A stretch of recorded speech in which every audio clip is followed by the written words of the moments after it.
He's 1 of 5. He's kind of struggling a little bit, brushes it off. There's so many moments in that game you could talk about where Jalen Hurts really should have won people over if they still were asking questions or critical. He had so many moments in that game. But really, you just mentioned Devonta Smith, the way he played yesterday and how they utilized him. And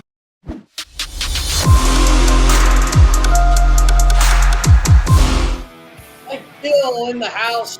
He is every Monday morning here on Good Morning NFC East. And Mike, I gotta ask you, Jalen Hurts grade A+, A++?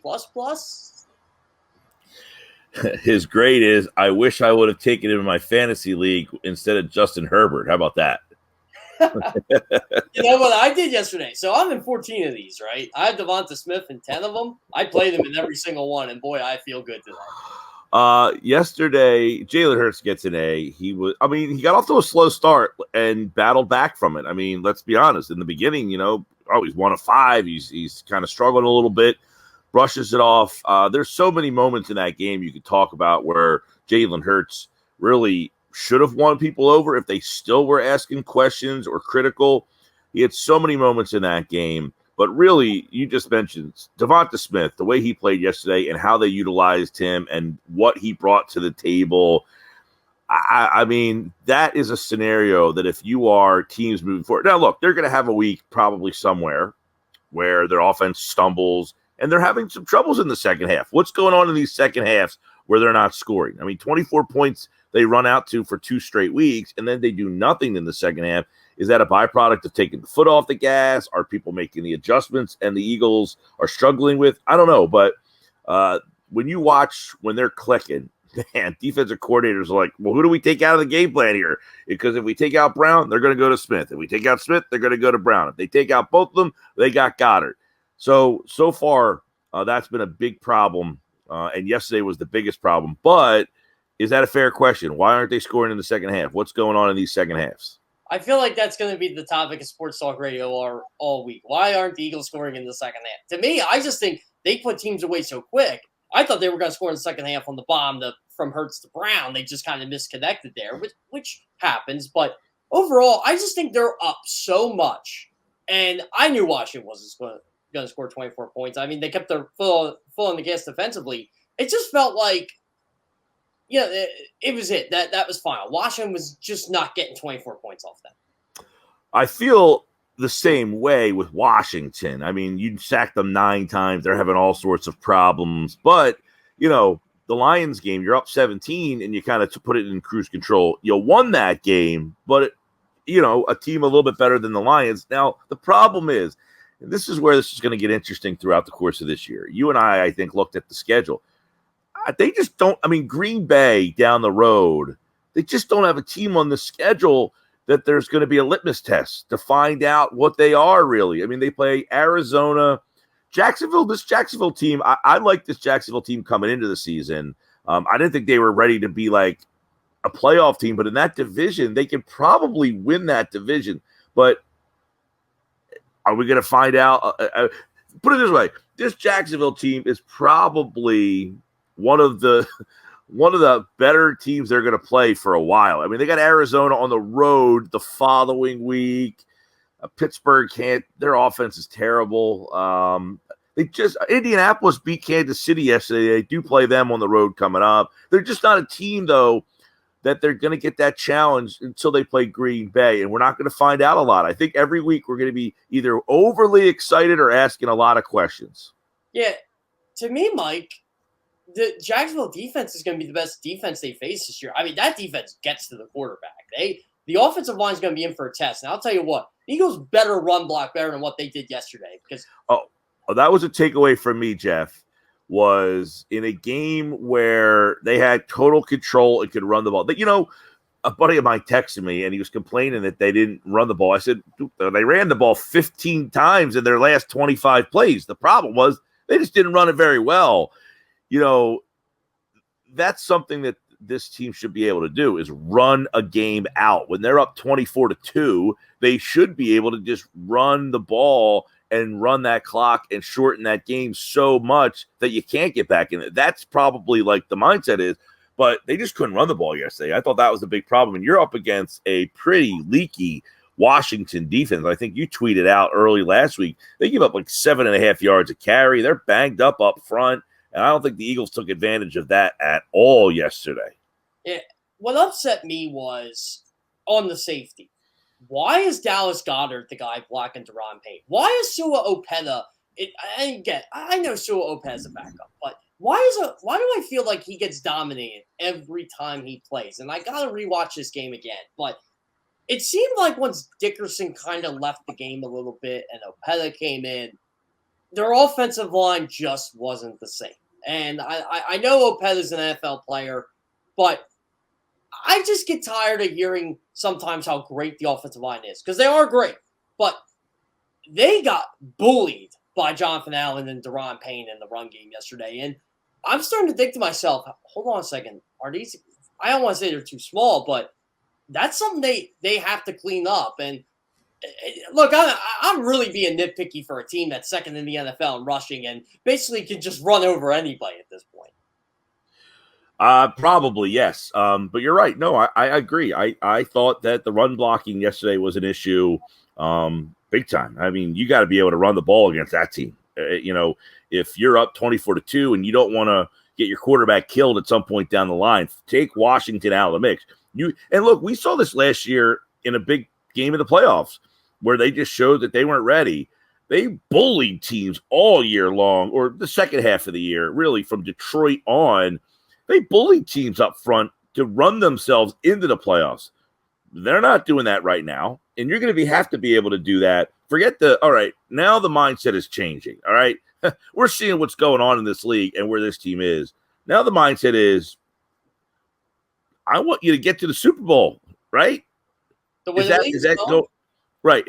I'm not saying I'm demanding that you win the Super Bowl or that you are the odds-on favorite, but at this point, I think this team can be get to a Super Bowl, and once you get in that game, who knows? And to get to a Super Bowl, they're going to have to be able to run the ball against a good team. Last year, they played Tampa. They could not run the ball against a good team, right? They could not do it. They ran the ball against the Giants. They ran the ball against Detroit. They ran the ball against Washington. They ran the ball against those type of teams to get to the playoffs. But there's a difference of getting to the playoffs and then the expectations changing. This team, the expectations have changed. And to get further, you're going to have to be able to run the ball. And yesterday, they couldn't do it. So yesterday, one of my big week 3 takeaways was, and this is more than just the Eagles here, I thought the Miami Dolphins, we were going to see how good they were yesterday. They beat the Buffalo Bills. And my takeaway out of that game, well, the Bills can't beat anybody when the game's close. They're 0-7 in one-score games since the start of last year. So to me, it's either the Bills blow everybody out or they lose a close game. And the Dolphins proved, hey, look, you know what? They might be legit here at 3-0. When are we ever going to see that game where we're like, hey, we know the Eagles are legit, but when is everybody in the league going to say, hey, you know what?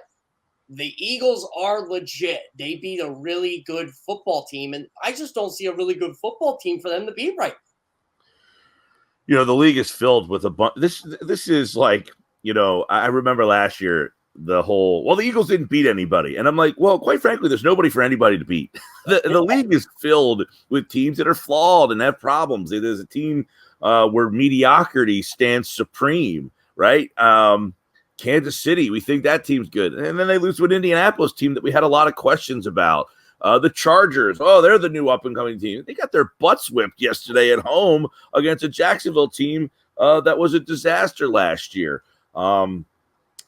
What teams? I do my Find 5 Ugly 5 every Wednesday. I can't find 5 teams that I think are really all that good. I mean, yeah, Buffalo's good. Is Miami good? I guess after yesterday.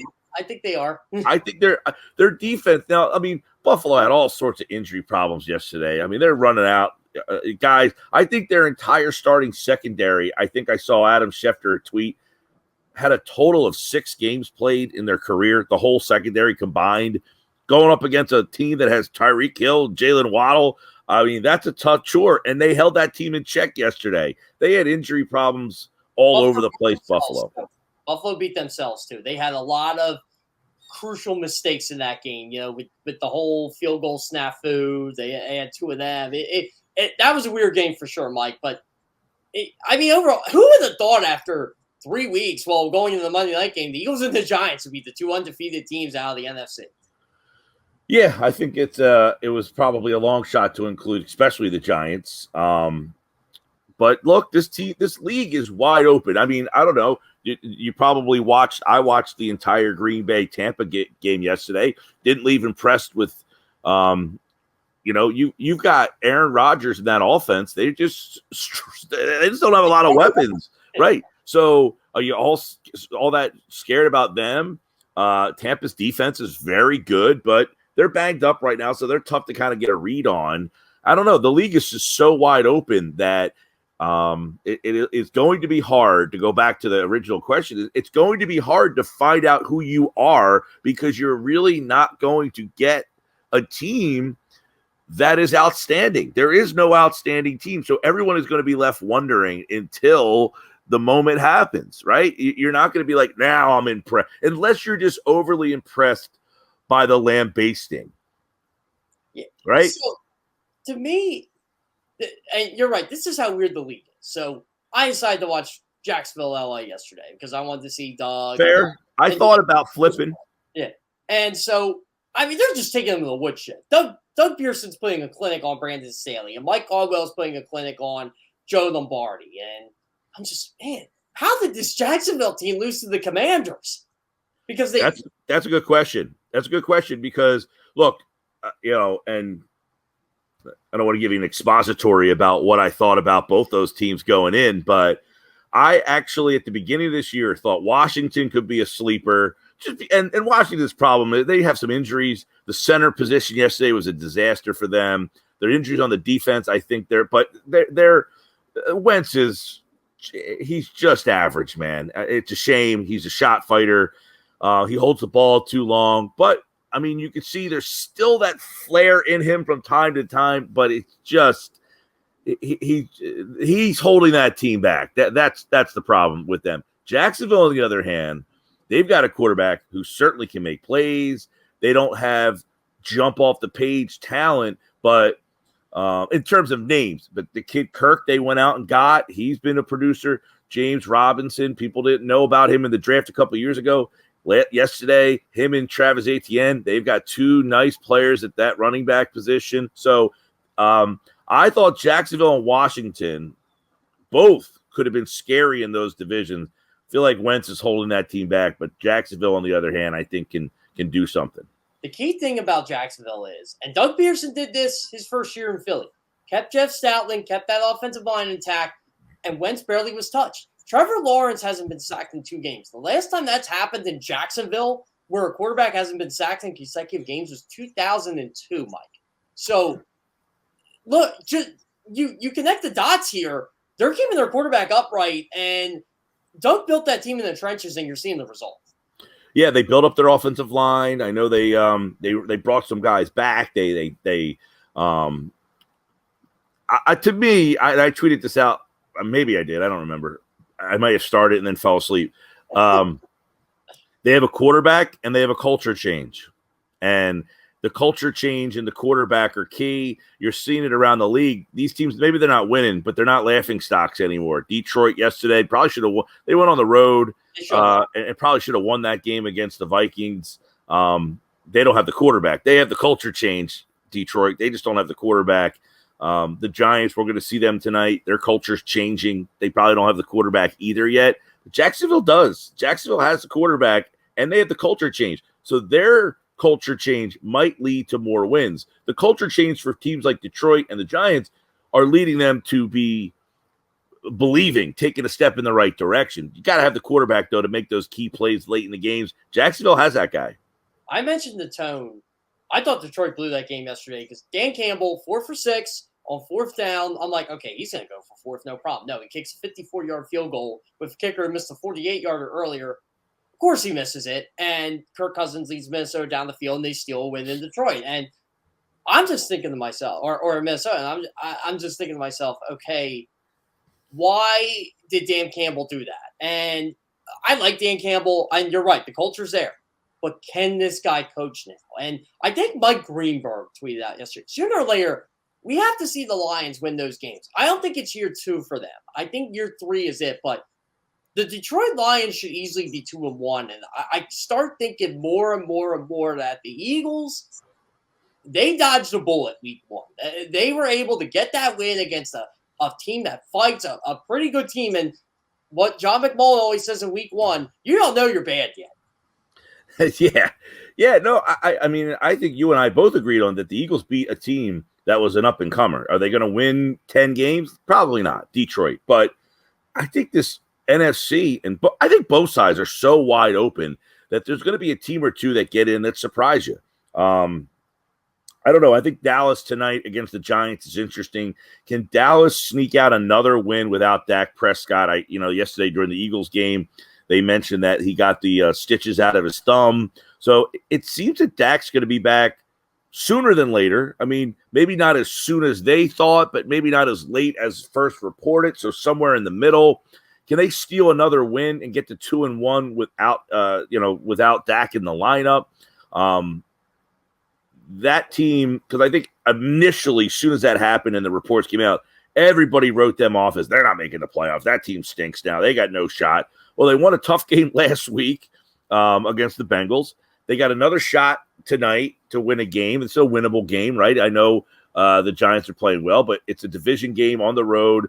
You can win an ugly game. In fact, I think Parsons just wrecks this game tonight. I just absolutely think he's a disaster matchup for this Giants team. So I kind of like Dallas tonight. And if they can get Dak back in the week, so like you got to start thinking about them as in the playoff mix, right? At least if you wrote them off when Dak got hurt, they have to be in the playoff mix. Philadelphia certainly in the playoff mix. If the Giants win tonight, you got to at least, I know it's so early to say, but if you're 3-0, nobody plays anybody. The whole schedule's weak. So teams are going to be getting in with like 9 wins. A team like Detroit, a team like Minnesota, Chicago's 2-1. I don't think they're really playoff worthy. But the point is, it's just so wide open that any of these teams you beat, they're all teams that are thinking they can make the playoffs, right? Everybody, what team is so bad in the NFC right now? The Seahawks. The Seahawks, baby, Atlanta. I think Atlanta's better than them, though. They beat them. They just beat them yesterday, yeah. It's Seattle just has no quarterback. I mean, listen, I went to West Virginia. Geno was great at West Virginia. He just can't play at this level. He's okay, but you can't win playoff games and their defense is limited. That team, you're probably right. Seattle's probably one team, and Atlanta are probably the 2 teams that are definitively like, nah, we're probably not on that level yet. Well, since we're talking NFC here, and this is why I think the Super Bowl hype is going to go through the roof with the Eagles. I'm just watching Rams Cardinals yesterday. When are the Rams ever going to put this thing together? They're still having issues scoring. Like, they jump out to an early lead against Arizona. Matthew Stafford doesn't throw a touchdown pass yesterday for the first time. I mean, really, they got their scoring off Cooper Kupp on a touchdown run by him. But they could not put Arizona away. And Arizona just was bad. And they ran 72 plays the last, I want to say, 5 possessions. And they only got 12 points. They didn't even score a touchdown. Yeah, you got the Super Bowl hangover kind of thing hanging over them right now. Now, listen, they're incorporating no Odell Beckham.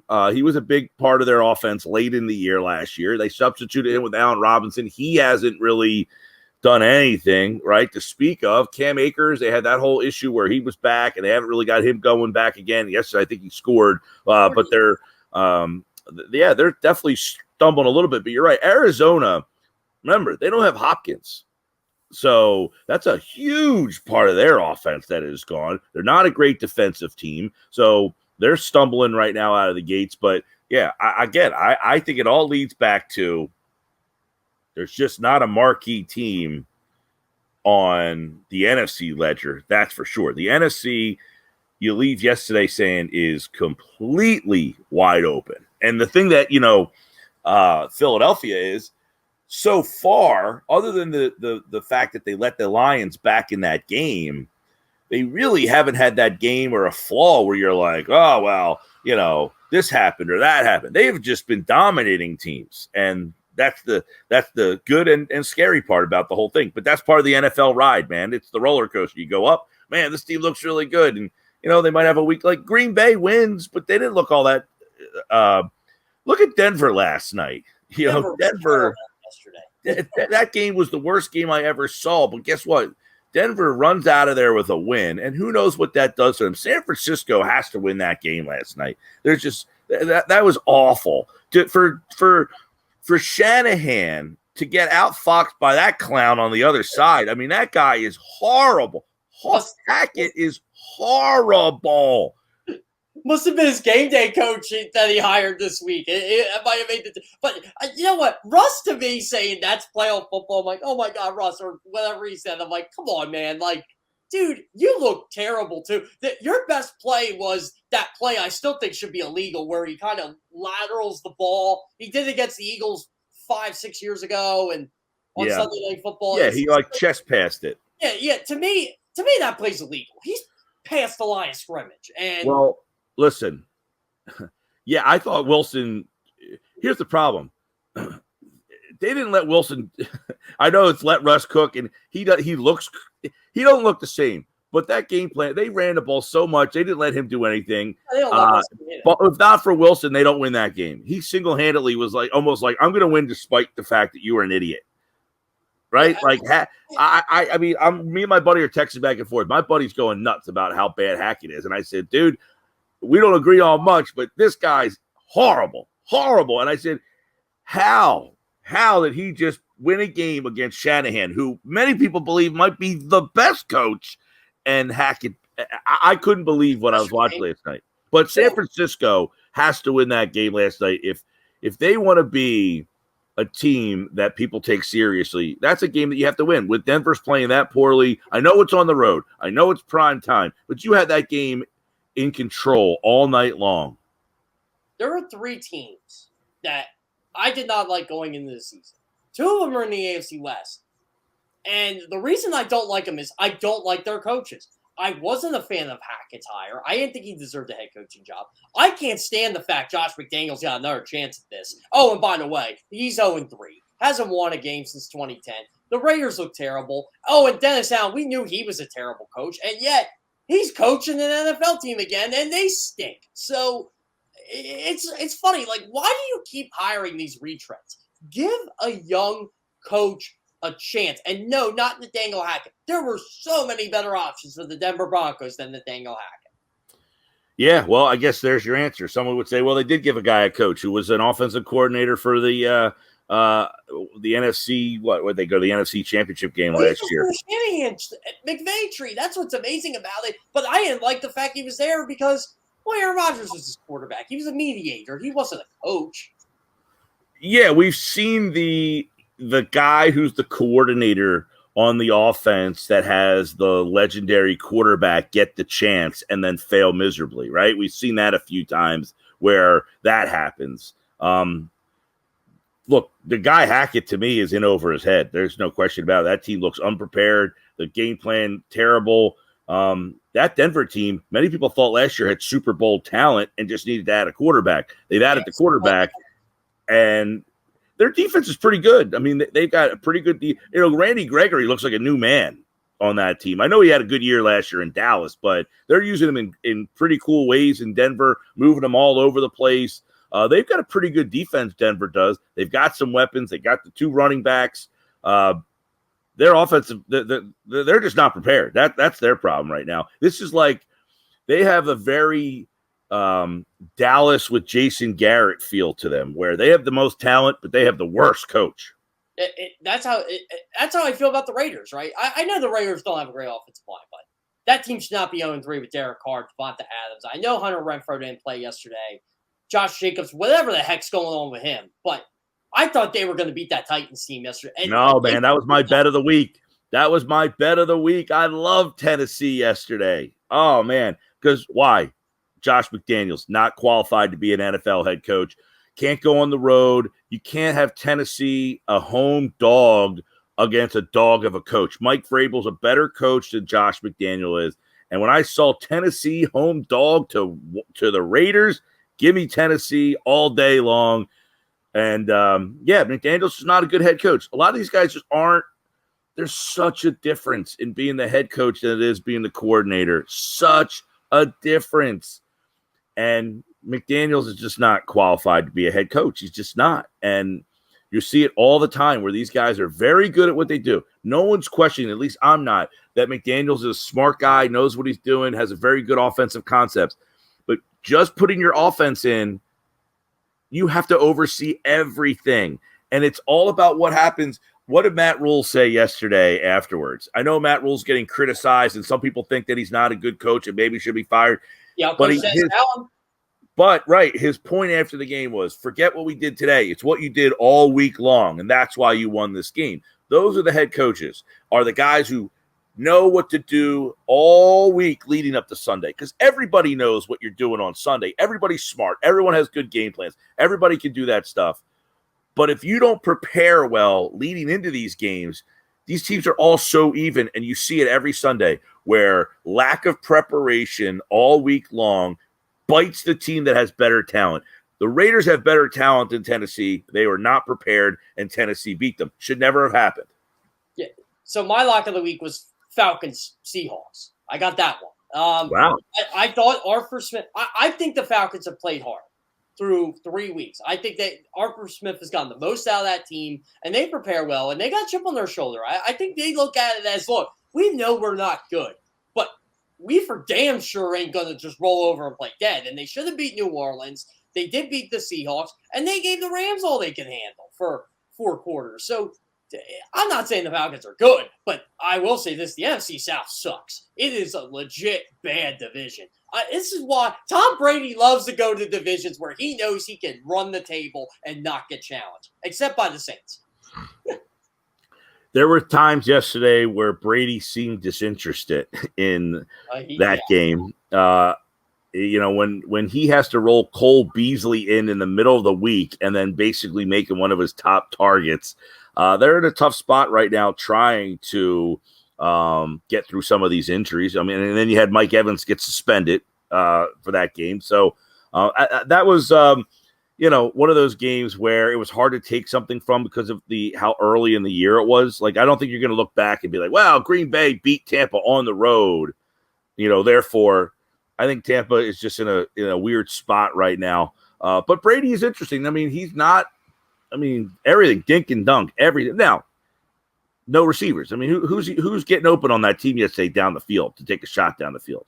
Rashad Perriman, that's it. Mike, I got to let you go. I'm going to be on. We're going to talk about this even more tonight on the Sports Bash, 97.3 ESPN. You going to be at Ocean today?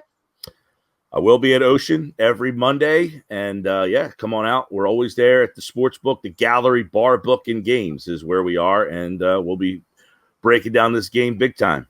All right, Mike. I'll see you tonight at 5:30. Can't wait to have you on next Monday. And we'll see. There's going to be a big Eagles-Jacksonville game coming up. Appreciate you coming on once again, Mike.